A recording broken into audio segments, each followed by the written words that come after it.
Hello everyone, bringing you a video today from Hack Green. It's Soviet Threat again, the autumn Soviet Threat. There's normally two events each year, one in the spring and one in the autumn. Not been able to attend, and obviously the events have been on and off due to COVID, so it's really nice to be back, I have to say. I'm here this weekend with a group who are representing aircrew of the Gulf War era, Tornado and Buccaneer aircrew, so hopefully we'll have a chat with them in a little bit and talk about the kit they're wearing and the aircrew kit of the time period.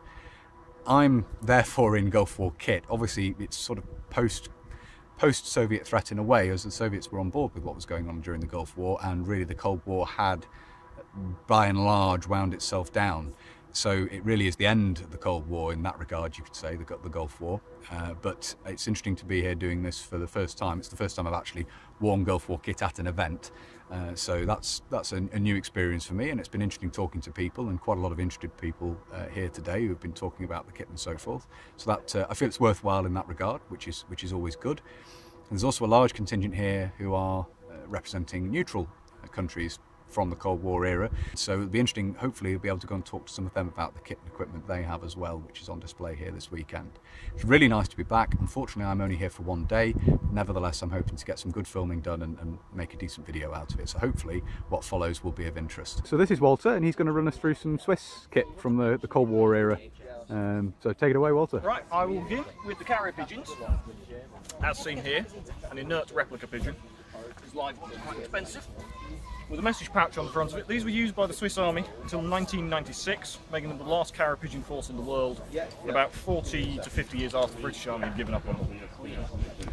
The pouch on the front is designated the Brieftaben Rucksack, which means carrier pigeon rucksack. A carrier pigeon can carry about 50 grams of messages, computer microchips, camera films, etc. in this pouch, and they'll fly at about 100 miles per hour. Switzerland had a network of hundreds of lofts for pigeons to fly back to, which were all connected to telegraph stations and had couriers to run messages, so on and so forth. And as I said, into the 90s they were running microchips. They even had a version of this pouch that carried a cassette, because they still had a role in the modern era, because unlike radio waves, carrier pigeons can fly over mountains. They don't need batteries because they just eat seeds. They can't be jammed with EMPs, or can't be jammed and aren't affected by EMPs, so they're very useful like that. They come in a pouch, well, they're carried in a basket like this, which can go on the belt. Inside the pouch you have a single pigeon wearing a little pigeon straitjacket so that his wings don't get caught on the sides of the basket. Pigeons have a navigation ability unrivaled by any animal and can find their way home from rather incredible distances. And the way that they find their way home is that pigeons are kept in pairs. One of the pigeons is kept in the loft and the other one is taken out, and then it flies back to its partner. And that's basically it for carrier pigeons. Right. Mine's gone blank. Ord 49. This is the Ordnance 49 uniform. Began to be issued in 1949 and remained in use for most of the Cold War, although there was also the Ordnance 72, which is very similar, has different buttons. This was originally designed as a combat uniform, but was later relegated to just being used for walking out and barrack dress, because it looks smarter than the camouflage and is cheaper. This would be the uniform that the soldier was actually issued to take home with him and keep at home, because that's how the Swiss militia model works.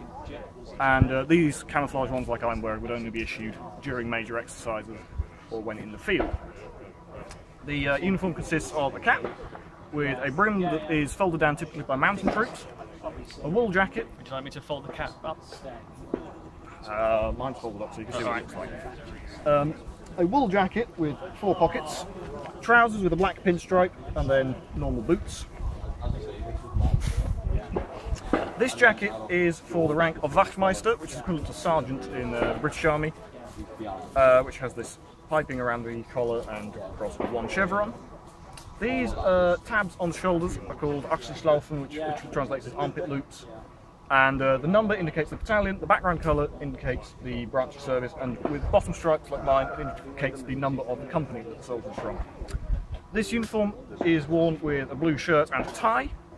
In the field, when it was originally designed as a combat uniform, you wouldn't always wear the tie in the field, but because it was the 1940s and that was the fashion, often you still had to. The uniform was worn with a leather centuron belt, 2 sets of ammunition pouches for the rifle, which here is a Carabiner 11, could also be a Carabiner 31, but I don't have one.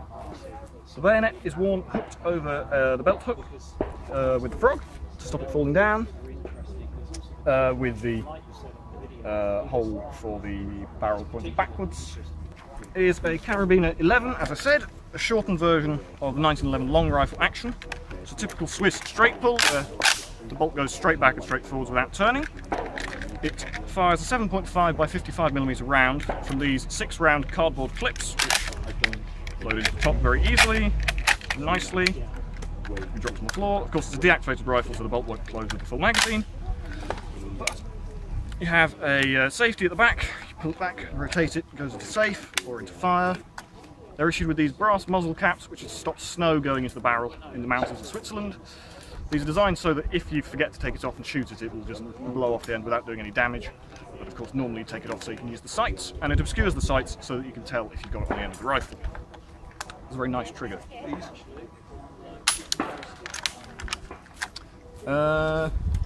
Takes a bayonet, of course, the model 1918 bayonet, as seen here. This is a chrome-plated example, which would be an option that soldiers could take after they're issued a bayonet in order to stop it rusting, because the originals, as you can see on the hilt here, are not so well protected. There we go. You have a sling on the side, typical carbine-style sling with a loop that you pull to tighten it down. I think that runs through most of it. Yeah, I think that's it for this. As I say, this is a uniform that the soldier would wear while going to and from the army base. So in the Cold War, it's going to be very, very common, especially on Sunday night, to see lots of people wearing this uniform, getting on the train, getting on the bus, going back to the base after weekend leave. So this is the kit of the combat uniform and equipment of the Swiss soldier during the Cold War. The Swiss uniform is unusual in that there's no webbing, and all the equipment is simply carried in the pockets. So in addition to the rifle, which you carried, and the bayonet, which is on its own belt, Matt here has, in these chest pockets, 5 magazines for the rifle, and in this pocket you'll have a grenade blank firing magazine to launch the Carrots of Doom, which you carried in the rucksack, which is unusual in that it clips directly onto the jacket. There's no additional straps, it's all one integral setup.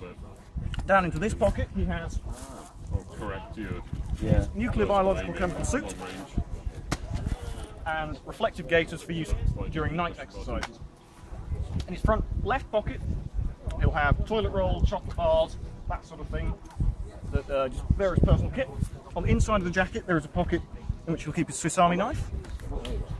Moving on to the arm, in this pocket, I'll take yours, he has a field bandage. Moving around to the back, underneath here, this pocket contains a choice with the camo. Uniform maintenance kit with boot brushes, sewing kit, spare buttons, etc. Rifle cleaning kit. Moving on to the rear pocket next to that, you have your mess tin, which splits in two to a cup bowl, inside which there is a white bag, and inside the white bag, like parcel, you have your cutlery set. Then the final pocket of the jacket, moving around to this side, he has a water bottle with a cup attached to it, and a small pocket for pens just here, and pencils. The rucksack, which hooks onto the jacket, also has hooks for attaching a shovel, carries 2 rifle grenades. Inside here you have a waterproof poncho, same cartridge, but it's like this one, a set of gloves, a cap, etc. for cold weather gear. Here on his side you have an SM-74 gas mask in its bag with filters and gloves. In the trousers you'd have field manuals, hand grenades and maps on both sides, evenly spread to weight. On his head, Matt is wearing the M71 helmet, which is made of steel and is the later version. Before that, the M18 was issued, which is a design from 1918, continued in use until the 1980s. On the front of the uniform, there is a button for a torch. Oh, yours is. Oh, there it is. Button for a torch, and a hook to carry the helmet if he's taking it off and doesn't want to wear it. Not wearing It's it. too hot, for example.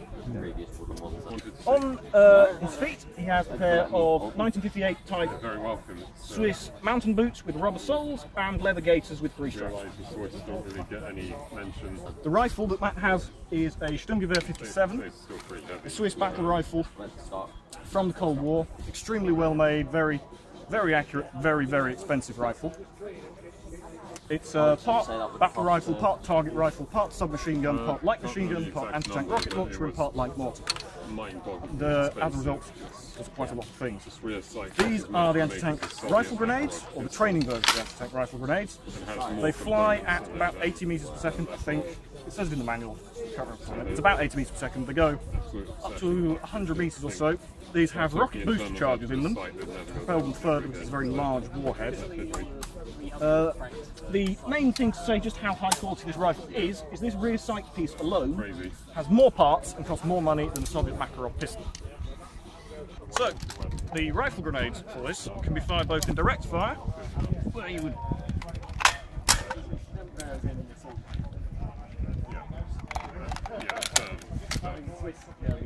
slide it over the muzzle. And I'm presuming that's a magazine of rifle grenade with blanks. Five rifle grenade launching cartridges.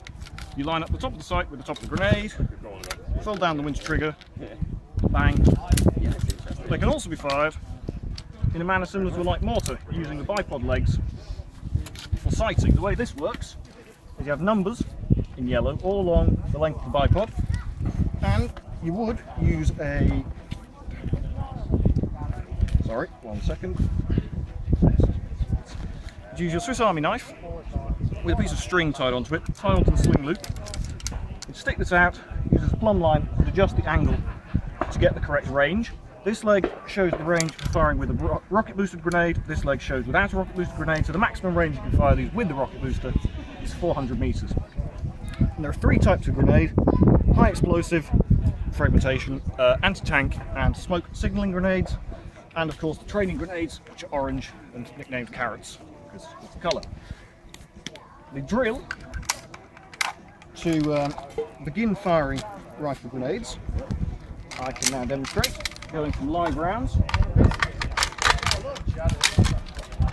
So you start with the rifle with the sights up, on fire, in the shoulder, and then on the command, Achtung Panzer, fold the rear sight, rifle on safe, drop down, remove magazine, cycle the action to clear it, check winch trigger, check loaded chamber indicator, rifle on fire, dry fire the action, rifle back on safe, take the blank magazine, load it in, grenade on the end of the barrel, spin to make sure that it fits properly, press down this button, cycle the action, put it up underneath the elbow, because if you fire this from the shoulder you will damage your shoulder, onto fire, line up your fire with the winter trigger, because if you fire with the normal trigger you will break your finger from the recoil, and fire like so.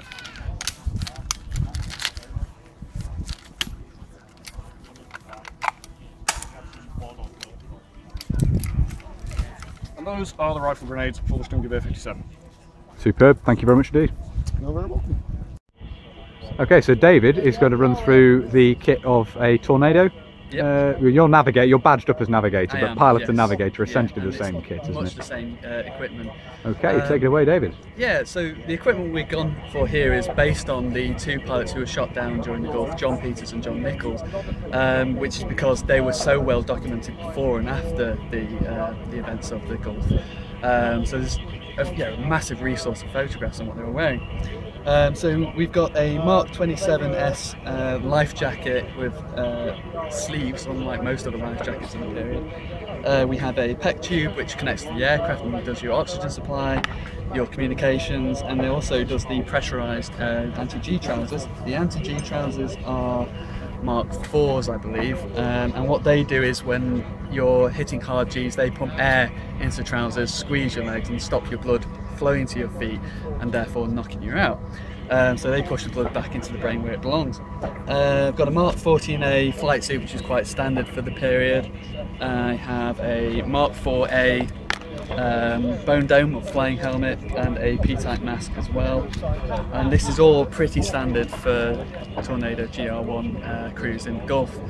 Jaguar pilots would have different PEC tubes and things like that, and hopefully you might see some of the Buccaneers flight crew equipment as well, which are slightly different again. But that's largely what we've got. The only thing I've not mentioned is the boots are 65 pattern, and we've got the leg restraints for the ejector seats as well. That's and those are the grey straps on the leg there, right. if you just look at those. Yeah. Yeah. There you go. Thank you very much, David, that's Thank brilliant. you. So this is to show off the insignia that it was worn underneath the flying equipment. Typically for combat they would not fly with this gear on. It would be stripped off by the intelligence teams before boarding the aircraft, and you would have a union flag or something else that would be the limit of it. You'd probably also have your rank, but beyond that, you wouldn't wear these. These are the squadron markings. So these are unique to 15 Squadron. We've got the 75th anniversary of the Squadron patch, and you've then got your name, which is of course mine, which is a bit Gucci, but it's one of those things. And then we have the Squadron patch there, 15 Squadron again, and then the Flight Lieutenant's rank insignia. And obviously your brevet is worked into the name badge there Yes. above, so the navigator's brevet worked in above That's there, right, which is yeah. an interesting feature of that as well. And the one thing you won't have seen from the earlier photos was the escape knife on the right leg.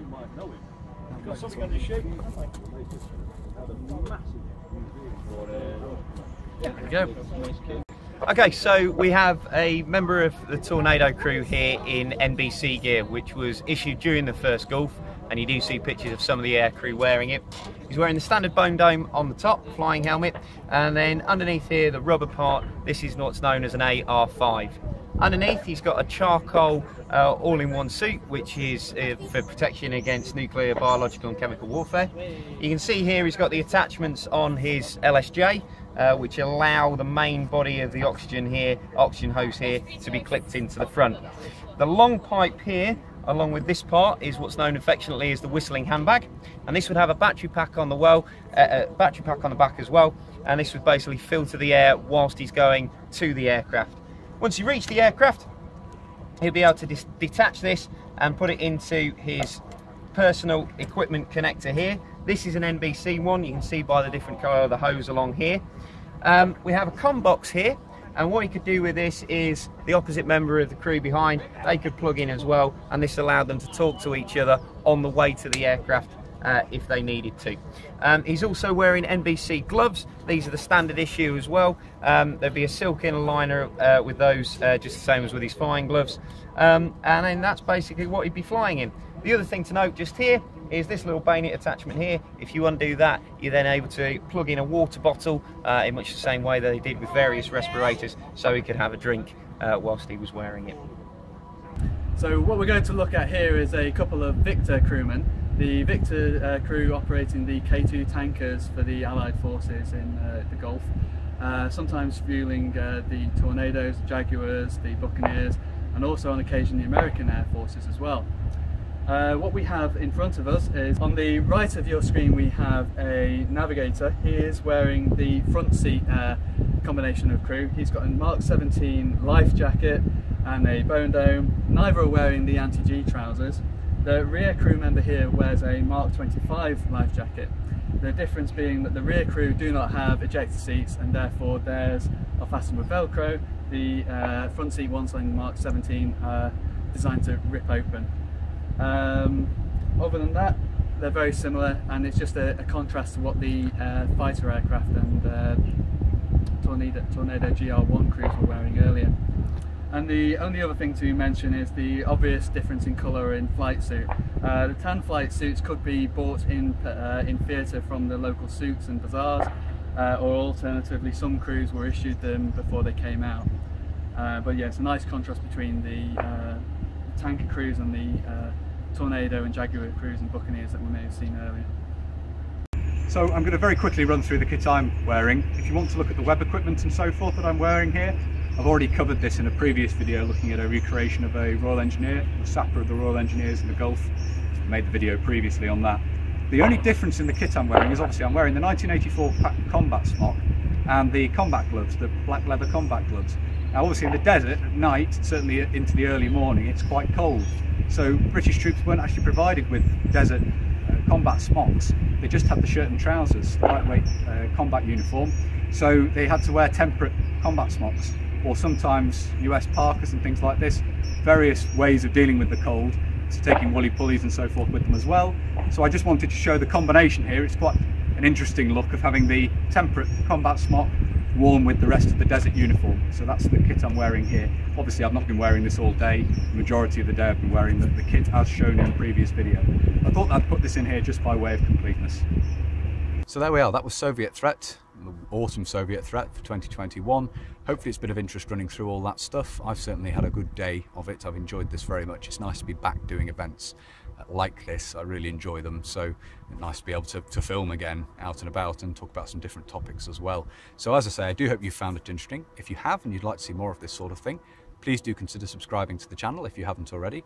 And whether you're newly subscribing or you've previously subscribed, please do make sure you hit the little bell and the notification button down below. That will of course alert you when I upload future videos. If you really like my uploads and you would like to support the channel, you can. Both Patreon and PayPal are linked down below. As I always say, thank you very much to everybody who supports the channel using those two methods. I really appreciate it. Thank you very much indeed. If you'd like to follow the channel on social media, you can. Facebook, Instagram and Twitter are all linked down below. And if you'd like to get in touch but you don't really use social media, there is of course an email address down there as well. That's everything for this video, so until next time, bye for now.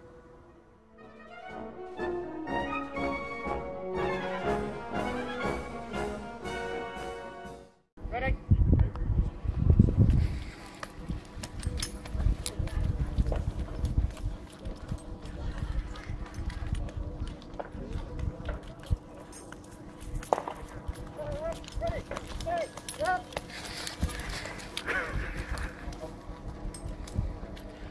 Another successful mission. Just breathe in the entire contents of his sodding oxygen hose.